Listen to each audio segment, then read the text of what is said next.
ಸಮರ್ಥ ಭಾವಸಾಹೇಬ್ ಮಹಾರಾಜರು, ಗಿರಿಮಲ್ಲೇಶ್ವರ ಮಹಾರಾಜರು, ಸಂಧ್ಯಾತ್ಮಂತವರು ಆಗಿರುವಂಥ ಎಲ್ಲ ಮಹಾಪುರುಷರು ನೀನು ಸಾಧನೆಯನ್ನು ಮಾಡು, ನಿತ್ಯ ಉಪಾಸನೆ ಮಾಡು, ಧ್ಯಾನ ಮಾಡು, ದೇವತ್ವವನ್ನು ಪ್ರಾಪ್ತ ಮಾಡಿದ್ರೆ ಮನುಷ್ಯ ನೋಡಿ. ಮನುಷ್ಯನಲ್ಲಿ ಭಾಳ ಥರದ ಭಾವನೆಗಳು ಇವೆಲ್ಲ ಎಲ್ಲ ನಾವು ಏನು ನಮ್ಮಲ್ಲಿ ಒಂದೊಂದು ಥರದ ಗುಣಗಳಿರ್ತಾವೆ. ಯಾಕಲ್ಲ ಕಾಮ, ಕ್ರೋಧ, ರೋಗ, ಮೋಹ, ಮದ, ಮತ್ಸ ಎಲ್ಲ ಮನುಷ್ಯನಿಗೆ ಒಂದು ಸ್ವಲ್ಪ ಬಾಧಕನ. ಯಾರ್ಯಾರು ಸ್ವಲ್ಪ ಸರಳ ಕೂಡ ಸಿಟ್ಟಬೇಕು ಅಂದರೆ ಕ್ರೋಧ, ಮೋಹ, ಮದ, ಹಿಂಗೆ ಇವರೆಲ್ಲವನ್ನು ಅಳೆಯುವ ಸಲುವಾಗಿ ಸದ್ಗುರುಗಳು ನಮಗೆ ನೋಡು. ಇದಕ್ಕೆ ಹಿರಿಯರು ಎಷ್ಟು ಚಂದ ಪಾಠ ಹಾಕ್ಕೊತಾರೆ ನಮಗೆಲ್ಲ. ನಿತ್ಯನೇ ಮಾಡಬೇಕು, ಪಲ್ಲಕ್ಕಿ ಉತ್ಸವ, ಅದರ ಜೊತೆಗೆ ಅಧ್ಯಾತ್ಮದ ಒಂದು ಚಿಂತನ, ಸ್ಮರಣ ದೇವಾಚಿ ಕರಾವಳಿಯ ಖಂಡನಾಮ ಜಪತದ ನಾಮಸ್ಮರಣ ಪಾವನಿಸ್ಮರಣ. ಮನುಷ್ಯ ಭಾಳ ಸಂಪತ್ತು ಗಳಿಸಿದ್ರೂ ಸಮಾಧಾನ, ಒಟ್ಟು ಏನೂ ಇಲ್ಲರೂ ಸಮಾಧಾನ. ಸಮಾಧಾನ ಎಲ್ಲಿ ಸಿಗಬೇಕಪ್ಪ ಅಂತಂದ್ರೆ ಸದ್ವಸ್ತು ದಾಖಲಿತು ಸತ್ಯ.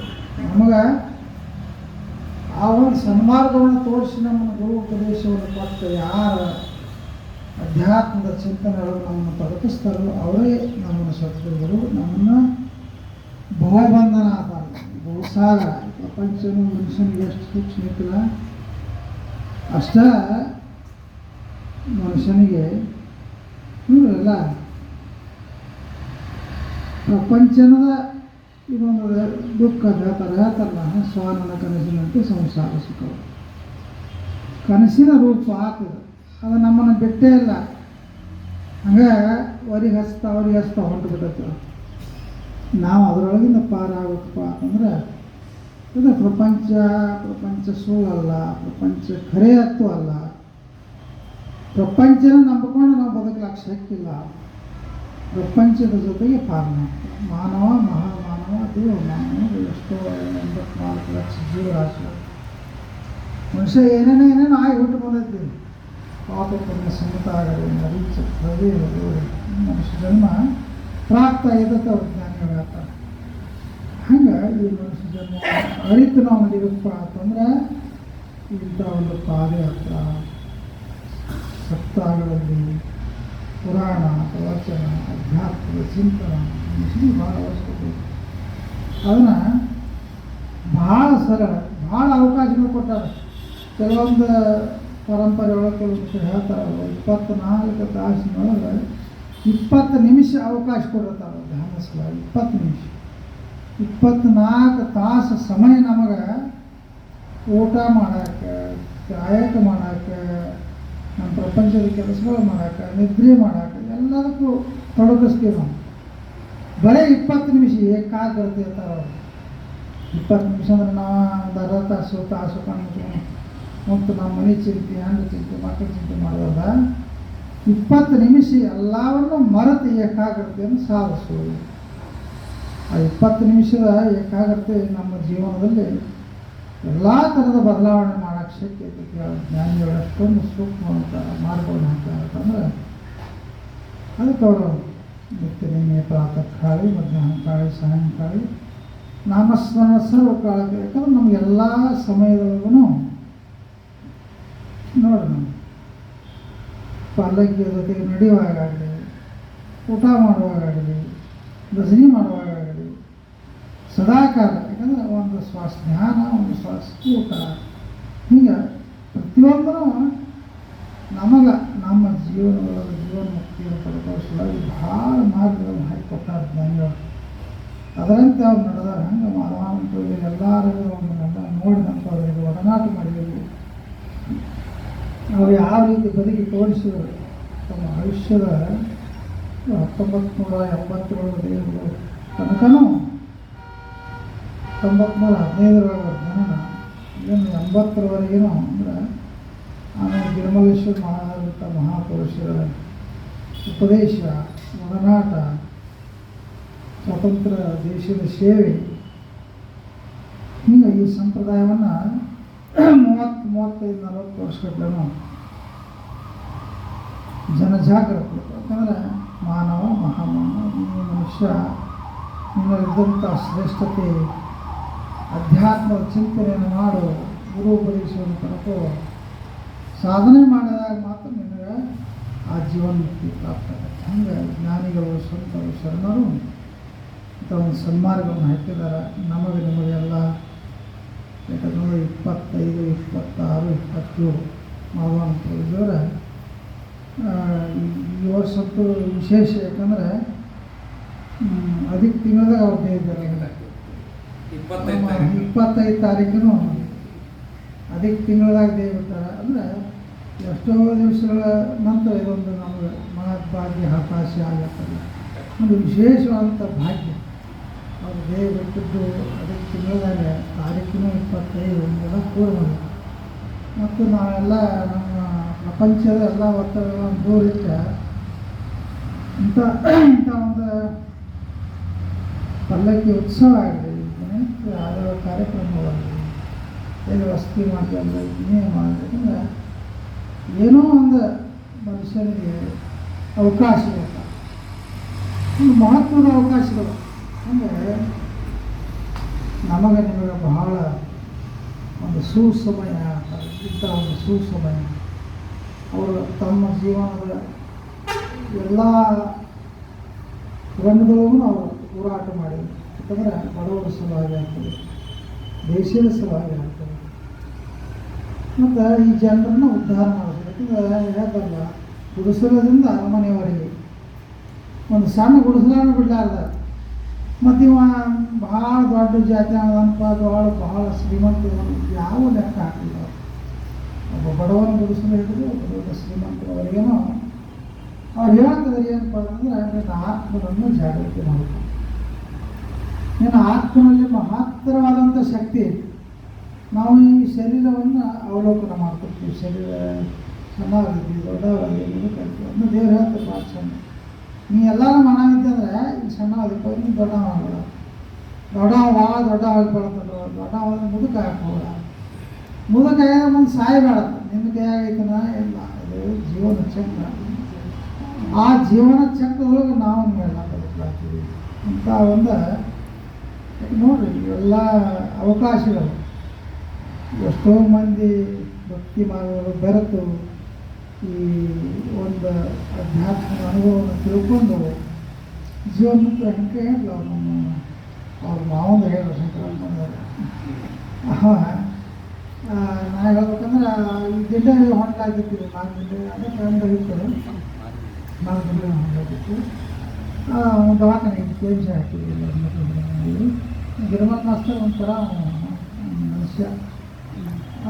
ಯಾಕಂದರೆ ಅವನ ಪರಿಸ್ಥಿತಿಯೂ ಸರಿ ಇದ್ದಿಲ್ಲ. ಗಿರಿಮಠ ಮಾಸ್ತರ್ ಪರಿಸ್ಥಿತಿ ಸರಿ ಇದ್ದಿದ್ದು. ಅಸ್ಮಾತ್ ಬಂದಾಗ ಗಂಜಿ ಮಾಡಿಕೊಂಡು ಅಲ್ಲಿ ಸಂಬಂಧಿಕರು ಯಾರು ದಿಂಡೆ ಹೊಂಟು ನಾವು ನೋಡ್ಬೇಕಾದ್ರೆ ನಾವು ಮಾಸ್ತರ್ಗಳು ನಾನು ಹೋದೆ ದವಾಖಾನೆ ಹೋಗಿ ನೋಡಿದ್ರು ಆರಾಮದಿರಿ ಅಂದರೆ ಅವೆಲ್ಲ ಈಗ ಕ್ಯಾನ್ಸರ್ ಸ್ಟೇಜ್ ಇತ್ತು, ಎಲ್ಲ ಕಾಯ್ತು ಹಾಕಿದ್ದು. ನನಗೆ ಪೂರ್ತಿ ನೆನಪೈತಿ. ಆಮೇಲೆ ನೋಡಿ ವಿಚಾರ ಯಾಕೆ ಚರ್ಚೆ ಮಾಡಬೇಕಂದ್ರೆ, ಒಮ್ಮೆ ಪರಮಾತ್ಮ ನಮ್ಮ ಮ್ಯಾಗ ನೆದರಿಕಪ್ಪ ಅಂದ್ರೆ ನಾವು ಮುಕ್ತ ಮಾಡಿಬಿಡ್ತಾನೆ. ಅವಂದ ನೋಡಿದ್ರು, ಮಾತಾಡ್ಸಿ ಎಲ್ಲ ಆಗ್ತಲ್ಲ, ನಮಸ್ಕಾರ ಮಾಡಿದ. ನಾನು ದಿಂಡಕ್ಕೆ ಬರ್ತಿದ್ದೆ ಅಂತಂದ ಮರ್ದನ ಮಳ ಮರ್ದಂತ ಹೇಳಿ ದೊಡ್ಡ ವಸ್ತಿ ಇತ್ತು, ಅಲ್ಲಿ ಅವನು ದೇವ್ರ ತಯಾರು ಮಾಡಿದ. ದಿಂಡೆ ಅಲ್ಲೇ ಇತ್ತು, ಅವನು ಅಲ್ಲೇ ಹೋಗಿಬಿಟ್ಟ. ಇಷ್ಟೇ ಐತೆ. ಬಹುಶಃ ಬ್ರಹ್ಮ ವಿದ್ಯಾ ಗುರುವಲ್ಲಿ ದೇವರಿದ್ದರೆ ಬ್ರಹ್ಮನಿಗೆ ಸಾಕು. ಇಷ್ಟೊಂದು ಸರಳವಾದಂಥ ಅಧ್ಯಾತ್ಮದ ಚಿಂತನೆ ಒಳಗೆ ನೋಡ್ರಿ, ಏನು ಹಿಡಿದಬೇಕಾಗಿಲ್ಲ. ಕಾಯಿ ಸಣ್ಣಾಗತ್ತೆ, ದೇವ್ರ ಹತ್ತಿರ ಕಾಯಿ ಮಣ್ಣಾಗಿಲ್ಲ, ಏನು ಹಿಡಿದಬೇಕಾಗಿಲ್ಲ, ಗುರು ಬೇಕಾಗಿಲ್ಲ, ಭಾಳ ಶಾಣೆ ಅನಿಸ್ಕೊಳ್ಬೇಕಾಗಿಲ್ಲ, ಭಾಳ ವೈಭವದಿಂದ ಮೆರೆದಿರ್ಬೇಕು. ಸುಮ್ಮನೆ ಸಹಜ ಭಕ್ತಿ ಮಾಡ್ಬೋದು. ಸಹಜ ಭಕ್ತಿ ಮಾಡಿದವ್ರನ್ನ ಇದ್ರಾಗ ಪಾರಾಗ್ಯಾರ. ಸಹಜವಾಗಿ ಯಾರು ಭಕ್ತಿ ಮಾಡ್ಕೊತೀವಲ್ಲ ಅವರೇ ಇದ್ರಾಗ ಪಾರಾಗ್ಯಾರ. ಆ ಭಕ್ತಿ ಮಾರ್ಗದೊಳಗೆ ಸ್ವಲ್ಪ ಅಹಂ, ನಾ ದೊಡ್ಡವಾತ್ಮ ಯಾರಲ್ಲಿ ಬಂದೈತಿ. ಈ ಸಂಪ್ರದಾಯ ಅವ್ರನ್ನ ಎಲ್ಲಿ ಓದ್ಬಿಟ್ಟಂದ್ರೆ ದಿಕ್ಕು ದಿವಾಳಿ ಇಲ್ಲೇ ಅವ್ರಿಗೆ ಅಂತ ಕಾಲ ಹತ್ತು ಕೊಟ್ಟಿಲ್ಲ ಅಷ್ಟು ದೂರ ಹೋಗ್ಬಿಡ್ತಾರೆ ನಾ ಅಂತವ. ಹಂಗೆ ಇದರೊಳಗೆ ನಾನು ಅಂತದನ್ನು ಯಾವುದಿಲ್ಲ. ಅಧ್ಯಾತ್ಮ ಭಾಳ ಮುಖ್ಯತೆ. ಅಧ್ಯಾತ್ಮ ಜೀವ ಭಾಳ ಸರಳ ಇವರು ಭಾವಸಾಹೇಬ್ ಮಾಡೋರು, ಗಿರಿಮಲೇಶ್ವರ ಮಾಡೋರು ಪರಂಪರೆ ಎಲ್ಲ ಗುರುಗಳು ಮಾಡ್ಕೊಳ್ತಾ ಬಂದಾರೆ. ಎಲ್ಲರೂ ಒಂದು ಈ ಜಾಗ ಖಾಲಿ ಮಾಡೋದು. ಹುಟ್ಟು ಬದುಕು ಕೊನೆ. ಪ್ರತಿಯೊಂದು ಜೀವಿ, ಪ್ರಾಣಿಗಳಿರಲಿ, ಪಕ್ಷಿಗಳಿರಲಿ, ಗಿಡ ಮರಗಳಿರಲಿ, ಎಲ್ಲದಕ್ಕೂ ಆದಿ ಅಂತ್ಯ, ಹುಟ್ಟು ಬದುಕು ಸಾವು, ಹೀಗೆ ಜೀವನ ಚಕ್ರ. ಆ ಜೀವನ ಚಕ್ರದೊಳಗೆ ಮನುಷ್ಯ ಯಾವ ರೀತಿ ಬದುಕಲಕತ್ತಾನಲ್ಲ, ನಮ್ಮ ಮ್ಯಾಗ ಪೂರ್ತಿ ಕೃಪಾದೃಷ್ಟಿ ಆ ಪರಮಾತ್ಮ ಬರ್ತದೆ. ನಮ್ಮ ಬದುಕನ್ನು ಅವಲೋಕನ ಮಾಡ್ತಿರ್ತಾನೆ. ನಾವು ಅಧರ್ಮದಿಂದ ನಡೆದ್ರೂ ಅವನು ಅಲ್ಲಿ ಬೆಳಿತಾನೆ. ನಾವು ಧರ್ಮದಿಂದ ನಡೆದು ನಾವು ಈ ಒಂದು ಪಾರಮಾರ್ಥದೊಳಗೆ ಮುಕ್ತರಾಗಬೇಕು ಅಂತ ಸನ್ಮಾರ್ಗದೊಳಗೆ ನಾವು ನಡೆದ್ರು ಅವನು ಅಲ್ಲಿ ನಾವು ಪರಮಾತ್ಮ ಬರ್ತಾನೆ. ನಮ್ಮ ನಡೆ ನುಡಿ ಹೇಳ್ತಾರಲ್ಲ ಇವೆಲ್ಲ ಕಾಲಜ್ಞಾನಗಳು. ನಡೆ ನುಡಿ ತಪ್ಪ ಹುಡುಕುತ ಕೊಡುವ ಶಿಕ್ಷಾ ಮಾಡಂತೆ ಮನೆಗೆ ಅಪ್ಪನೇ ಕೊಡುವ. ಮುಂದೆ ದೃಢಭಕ್ತರ ಕೈ ಹಿಡಿದಿರುವ ಸೃಷ್ಟಿಕರ್ತ ಸಿಕ್ಕ ಚೆನ್ನ ಬಸವ. ಭಜನೆ ಮಾಡುತ್ತಾ ಇರೋರನ್ನ ಮಜ ಭೂಪ ಬರುವ ಚೆನ್ನ ಬಸವಣ್ಣ. ಹಂಗೆ ಅಧ್ಯಾತ್ಮದ ಒಂದು ಮಹತ್ವ ಪ್ರತಿಯೊಬ್ಬರು ಅರಿಬೇಕು. ಎಲ್ಲ ಆಗೋದು ಹೋಗೋದು ಬರೋದು ಹೋಗೋದು ಹೆಚ್ಚು ಕಮ್ಮಿ ಎಲ್ಲ ಮನುಷ್ಯನಿಗೆ ಎಲ್ಲರಿಗೆ ಎಲ್ಲ ಥರದ ಅರಿವುಗಳಿರ್ತಾವೆ. ಹಾಗೆ ಒಂದು ಸಲ ತೋರಿ ಅಡಗುವ ಅಸ್ಥಿರದ ಈ ಭೋಗ, ತೋರಿ ಅಡಗುವ ಅಸ್ಥಿರದ ಈ ಶರೀರ, ಇದನ್ನು ನಂಬಬೇಡ ನನಗೆ. ಶ್ರೀಮಂತಿಕೆನೂ ನಮಗೆ ಬರ್ತೈತೆ, ಒಮ್ಮೆ ಎಲ್ಲೂ ಹೋಗ್ಬಿಡುತ್ತೆ. ಸಾಲಗಾರ ಹಾಕ್ತೀವಿ. ಎಷ್ಟೋ ಮಂದಿ ದೊಡ್ಡದವ್ರು ಶ್ರೀಮಂತರು 50 ಎಕರೆ 60 ಎಕರೆ 100 ಎಕರೆ ಜಮೀನ್ದಾರ ಇರ್ತಾರೆ. ಕಡೆಗೆ ಎಲ್ಲಿಗೆ ಬಂದಲ್ಪ ಊರಾಗ ನಾವು 4 ಮಂದಿ ಕೂಡ ಪಟ್ಟಿ ಹಾಕಿ ಅವ್ರು ಮಣ್ಣು ಕೊಡುವ ಪರಿಸ್ಥಿತಿಯೊಳಗೂ ಬಂದರು. ಮತ್ತು ಏನೋ ಅರಿಯೋದನ್ನ ಸುಮ್ಮನೆ ಏನೋ ಪರಮಾತ್ಮ ನಂಬಿ ಬದುಕಿದಂಥ ಕೊಟ್ಟು ಹೆಸರು ಮಾಡ್ಯಾನ. ಶ್ರೀಮಂತರ ಮನೆ ಭಾಳ ಮಂದಿ ಮಾಡ್ಯಾನ. ಎಲ್ಲರೂ ನೆನಪಿಡುವಂಥದ್ದು.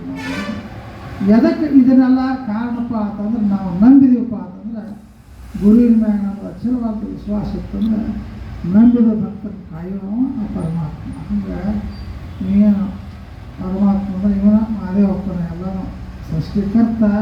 ಇದನ್ನು ಸೃಷ್ಟಿ ಹೇಳ್ತಾರಲ್ಲ ಈ ಪ್ರಕೃತಿ ಅದಕ್ಕೆ ಹಂಗೆ ನಮಗೆ ಒಂದು ಆಯುಷ್ಯ ಐತಿ, ಇದಕ್ಕೂ ಒಂದು ಆಯುಷ್ಯ. 1000 ಕೋಟಿ ವರ್ಷ ಉತ್ಪತ್ತಿ ಸ್ಥಿತಿ ಸಂಹಾರ, ಹುಟ್ಟತಿ ಬದುಕತಿ ಕೊನೆ. ಹಂಗೆ ಈ ಹುಟ್ಟು ಬದುಕು ಆಮೇಲೆ ಕೊನೆ ಎಲ್ಲರಿಗೂ ಇರೋದ ಬಾಲ್ಯ ಯೌವನ ಮತ್ತು 3 ಅವಸ್ಥೆ ಎಲ್ಲ ಬರೋದನ್ನ. ಇದರೊಳಗೆ ಮನುಷ್ಯಾಗ ಅವಕಾಶಗಳು ನಮ್ಮಲ್ಲೆಲ್ಲ ಶರೀರ ಸದೃಢತೆ ಆರೋಗ್ಯವಂತರಾಗಿದೆ. ಇಂಥ ದಿಂಡೆ ಪಲ್ಲೆ ತೋರಿಸೋಣ ಎಲ್ಲ ಕಳ್ಕೊಂಡಂತ ಏನು ಮಾಡೋಕ್ಕೆ ಶಕ್ತಿ.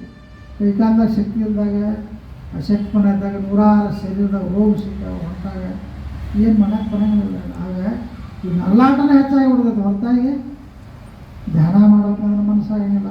ಎಲ್ಲ ಚಿಕ್ಕ ವಿಭ್ರಮ ಆಗಿಬಿಟ್ಟದೈತೆ. ರೋಗದ ಮ್ಯಾಗ ಸಿಟ್ಟು ಹೋಗ್ತೈತಿ, ಊಟದ ಮ್ಯಾಗ ಸಿಟ್ಟು ಹೋಗ್ತೈತಿ, ಎಲ್ಲ ಇದಿರ್ತೈತಿ ಹೋಗ್ತೈತೆ. ಮನುಷ್ಯ ಕಲ್ಪನೆಗಳು ಬರ್ತಿರ್ತಲ್ಲ, ಬಾಧೆಗಳಿರ್ತಾರಲ್ಲ. ಹಂಗೆ ಅತ್ಯಂತ ಮಹತ್ವದ ಅವಕಾಶಗಳು. ನಮ್ಮ ಸ್ವಾಮಿ ವಿವೇಕಾನಂದರು ಕೇವಲ 38 ವರ್ಷ 40ನೇ ವರ್ಷದ ಒಳಗಾಗಿನ ಎಲ್ಲ ವಿಶ್ವಕ್ಕನ ಒಬ್ಬ ಮಹಾನ್ ಸನ್ಯಾಸಿ ಅನ್ನಿಸ್ಕೊಂಡು ಈ ನಮ್ಮ ಭಾರತ ದೇಶದ ಅಂತಾರಾಷ್ಟ್ರೀಯ ಮಟ್ಟದಲ್ಲಿ ಹೋಗಿಸಿದ ಭಕ್ತಿ ಪ್ರಚಾರವನ್ನು ಮಾಡಿ ಒಂದು ಕೆಲಸ ಮುಗಿಸಿದ. ಹಂಗೆ ಈ ಸಂಪ್ರದಾಯದಲ್ಲಿ ಅವರ ಹವಾನಂತರು ಅವರು 64 ವರ್ಷ ಜೀವಿತಾವಧಿ ಇರುವಾಗ 65 ವರ್ಷ ಅವ್ರು ಬದುಕಿದ ಅವ್ರು ಹೇಳ್ತಿದ್ರು. ಸ್ವಾಮಿ ವಿವೇಕಾನಂದ ನನಗೂ 40 ವರ್ಷ ಆಯುಷ್ಯಿತ್ತು.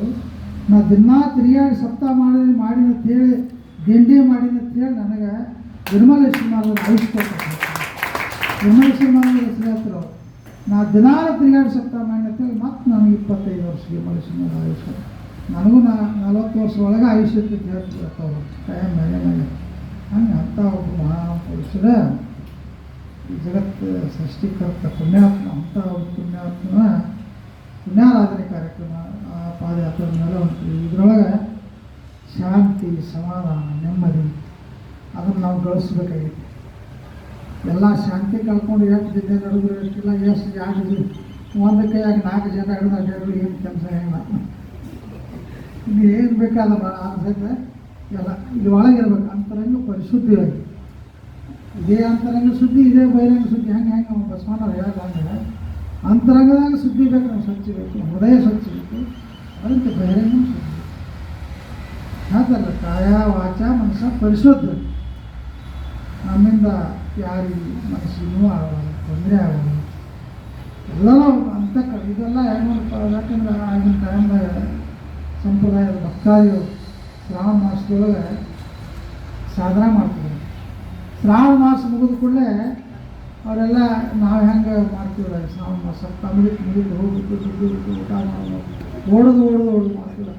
ಆಗ ಅವ್ರು ಏನು ಮಾಡ್ತಿರ್ತಾರೆ, ಸಪ್ತಾಹ ಮುಗಿದ ಕೂಡಲೇ ಇನ್ನು ನಾವೆಲ್ಲ ಬಿಟ್ಟು ಒಬ್ರಿಗೊಬ್ರು ಆ ಕಡೆ ಒಬ್ರು ಹಾಕೋದು ನಮ್ಮ ಮನೆಗೆ ನಾವು ನಮ್ಮ ಪ್ರಪಂಚಕ್ಕೆ ಬೆನ್ನು ಹತ್ತೋದು ಹಾಕಿದ್ದಾರೆ. ನಿನ್ನ ಇದೊಂದು ಇಂಥ ಒಂದು ತಿಂಗಳ ಹೆಂಗೆ ಕಳೆದು ಗೊತ್ತಾಗಲ್ಲ, ಧ್ಯಾನಗಳು ಕಳೆದು ನಿತ್ಯ ಉಪವಾಸಗಳು ಕಳೆದು ಇದೆಲ್ಲ ಅಗದು ಹಾಕಲ್ಲ ಅಂತ ಹೇಳಿ ತ್ಯಾಕಿದ್ದು ಹತ್ತಿದ್ರತ್ತವ್ರ ಆಗಿನ ಮನೆಗೆ ಒಬ್ರಿಗೊಬ್ರು ತ್ಯಾಕಿದ್ದು ಹತ್ತು ತಮ್ಮ ಊರಿಗೆ ಹೋಗ್ತಿದ್ರು.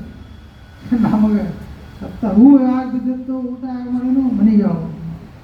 ಅವ್ರಿಗೆ ನಮಗಿರುವಂಥ ವ್ಯತ್ಯಾಸಗಳು. ಹಾಗೆ ನಾವು ಎಲ್ಲ ಇಂಥ ಒಂದು ಸಾತ್ವಿಕ ಬದುಕನ್ನು, ಸಾತ್ವಿಕ ಜೀವನವನ್ನು, ಅಧ್ಯಾತ್ಮದ ಒಂದು ಮಹತ್ವವನ್ನು ಪ್ರತಿಯೊಬ್ಬರು ತಿಳ್ಕೋಸಲಾಗಿ ಬಿಂದಿಕಲಿಸಿ ಪಾದಯಾತ್ರೆ ಇದರೊಳಗೆ ಸಮಾಧಾನ ಶಾಂತಿ ನಮಗೆ ಕರ್ಕೊಂಡಿರ್ತಾವೆ. ಎಲ್ಲರೂ ಜೀವನ ಮುಕ್ತ ಅಂತ ತಿಳ್ಕೊಂಡು ಯಾರು